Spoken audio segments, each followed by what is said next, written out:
What you doing? So that boy Hove just recently changed his name on all the streaming platforms to Jay-Z with two dots. Out there, not as good as I'm looking these days, but you know, but you're looking good out there. And number two, he's running with my number. Shador got my It for my art.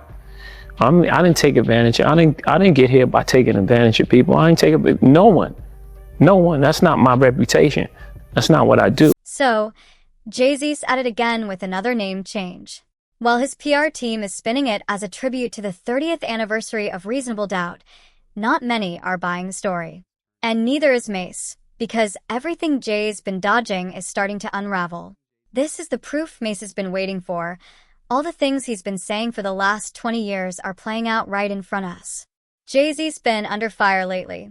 Whether it's the Epstein files, the Harvey Weinstein mess, or that tone-deaf GQ interview that even made his own fans turn their backs. Now, out of nowhere, he's got a new name? Come on. And trust, Mace is on the lookout, warning Jay that his time's finally up. You believe what you want to believe. Word. You know, and people behave the way they want to behave. Mm-hmm. You was who you was before you got here. You was who you was before you got here. Yeah. That's the makeup of your person. Let's break down why this whole situation matters to Mace. It's pretty straightforward. Mace was the first in hip-hop to call Jay-Z out for exactly what he is, and now, everything Jay's dealing with? Mace predicted it 2 decades ago. Let's rewind to 1997. Mace was the guy in hip-hop. Harlem World went 4 times platinum. He had the hits and the bad boy machine behind him. Meanwhile, Jay-Z was still trying to make a name for himself. Reasonable Doubt was struggling to go gold. That's when Mace fired the first shot on Love Me, rapping, "All we hear is platinum this, platinum that, platinum whips." Nobody got any platinum hits. He was calling Jay out for talking big, but not having the numbers to back it up. But here's the kicker. There was more to the beef than just the music. The personal angle? Arion. Arion was featured in a skit on Harlem World, where Mace mixes up his girlfriend's names. But in real life, she was the mother of one of Jay-Z's friend's kids, and Jay didn't like Mace putting her in that skit. It's on a young lady named Ariane that I put in a skit. And it was done really harmlessly. At the time, I was 19 years old, so I was just, trying to create a vibe and show people what Harlem was like, from a real Harlem perspective. And it's just, she wanted to do it, so I let her do it. At the time, I didn't know she was, one of his guys' baby moms or something. So, after Mace checked Jay on that track with 112, Jay clapped back on Ride or Die, spitting, "Check your own videos, you'll always be number 2. That was a direct shot at Mace, referencing the Can't Nobody Hold Me Down video, where Mace is rocking a number 2 jersey, while Puff wears number 1. Jay was basically saying Mace would always be someone's second in command. But here's the part people don't talk about enough. According to Dipset's 40 Calories, Jay didn't just diss Mace in his lyrics. He actually rolled up on him in Harlem, trying to flex and establish his dominance in person.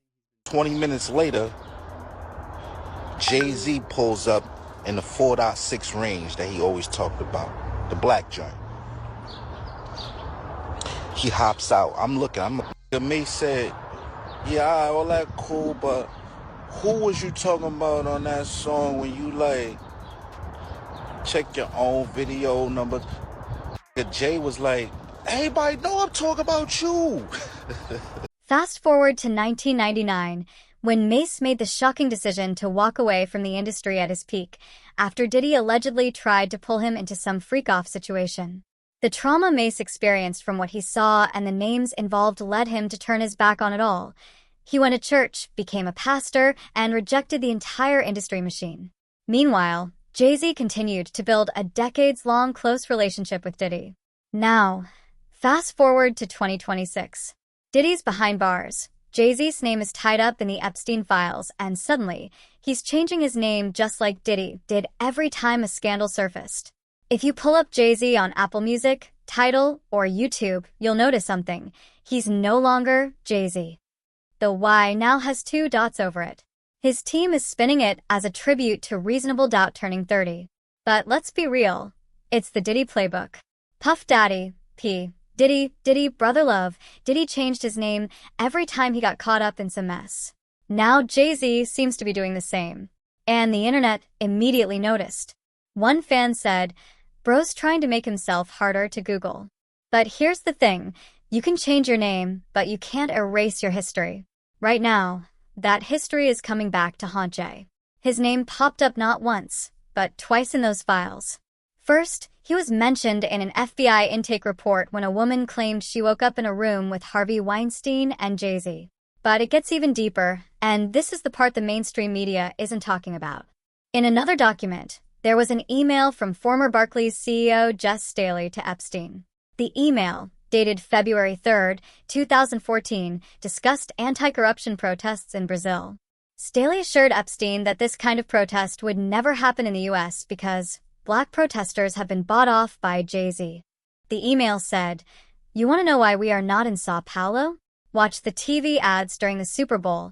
It's all about hip blacks and hip cars with white women. The group that should be in the streets has been bought off by Jay-Z." Essentially, Staley was saying that Super Bowl ads were designed to pacify Black people, with Jay-Z being the figurehead, selling the image of hip blacks, hip cars with white women, making people feel like the system is working. He was portraying Jay-Z as a gatekeeper, a tool who ensures the people who should be protesting stay home and watch commercials instead of burning it all down. And this makes sense, because some of us remember what Jay-Z did to Colin Kaepernick. That Epstein email was from 2014, and 2 years later, Kaepernick takes a knee, and the NFL blackballs him. Who steps in to partner with the NFL? Jay-Z. He becomes the face of their "We Listen to Black People Now" PR campaign. And the first thing he says is, "We're past kneeling. Let's move on." Think about them accusing Diddy of having cameras in his house so he can record celebrities and politicians and use it as blackmail. I firmly believe that's true because in that sector of people, a lot of them practice Scientology. And Scientology, that was their thing. They would get people in compromising positions. They'll hold that footage over their head and get them to agree to things. I think he one of them Scientology people, bro. Because that's probably where he got that from. A lot of powerful guys operate like that. So the things I'm seeing with him, it all makes sense. Then, in September 2025, Jay-Z and Beyoncé were spotted sitting at a table with Ivanka Trump and Jared Kushner at a Reform Alliance event. And let's be clear, this is Jay-Z's own charity, meaning he had the power to choose where to sit, but he chose to break bread with Trump's daughter and son-in-law. Why? Because billionaires stick together. For them, it's not about race, it's about class. Jay-Z has more in common with Ivanka than he does with any of us. He has more in common with Jared Kushner than with anyone watching this video. Jay-Z loves to present himself as the bridge between the streets and the boardroom, but whose interests is he really serving? He's serving the people who need the streets to stay quiet. Every time there's a movement, Black Lives Matter, Kaepernick, protests, and now calls for the Epstein class to be held accountable, Jay-Z shows up to shift the focus. He tells people to vote, to work within the system, to trust the process. He's the guy they send out to make sure the revolution never happens. And he just proved it again in his latest GQ interview. First off, the entire interview was full of softball questions. GQ sent in a Gen Z interviewer who's clearly a Jay-Z fan, asking vague questions without even mentioning Diddy or the Epstein files. When Jay-Z briefly touched on the lawsuit that got dismissed, he talked about how heartbreaking it was for him, but there was no sympathy for Diddy's actual victims and not a word about his well-documented friendship with him. Why didn't they ask Leah Remini? She's a little more credible. But then again, she might have been able to pull some of their cards because a lot of them motherfuckers is involved in that Scientology bullshit too. That's LA corner where Biggie was killed. I was just there. Literally. And that building. By the way, the lawyer who handled Jay-Z's lawsuit, Alex Spiro, was also named in those files. When the interviewer asked Jay about the criticism billionaires face, he dismissed it as a cop-out to demonize wealthy people. Then, he claimed that despite being a billionaire, he's never taken advantage of anyone. It's this big, gaudy, Masonic-looking thing. You know, it's all right, architecturally wise. But what gets really interesting about it is when the sun goes down, they turn the lights on, blood red, pure blood red. The whole building glows in pure blood red. I don't know, man. It just feels disturbing to me. You put this thing up that looks like some kind of Masonic monument where Biggie Smalls was shot to death. And at night, you thought that the color should be blood red. I don't know.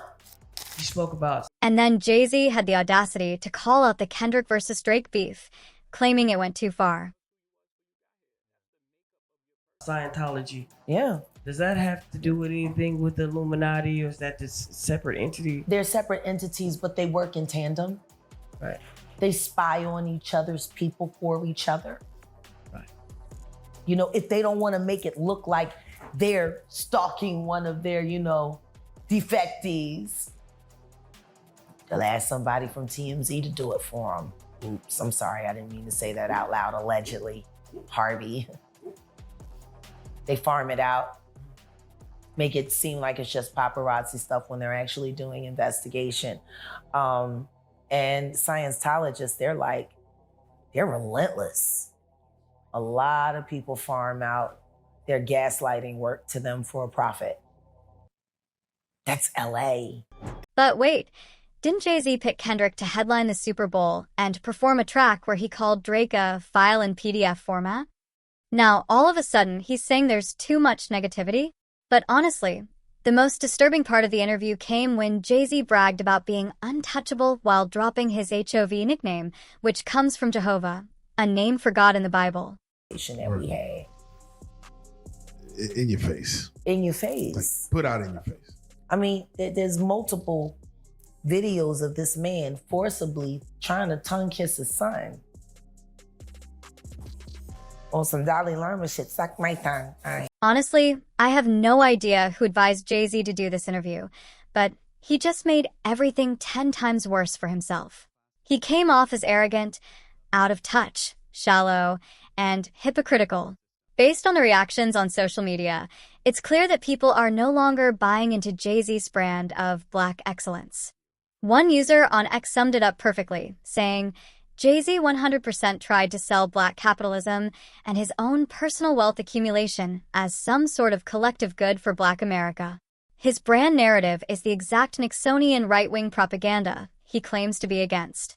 The white owner class loves him because he preaches that same pull-yourself-up-by-the-bootstraps garbage that ignores and denies the existence of institutional racism. His definition of playing the game and winning has always been about imitating the white owner class.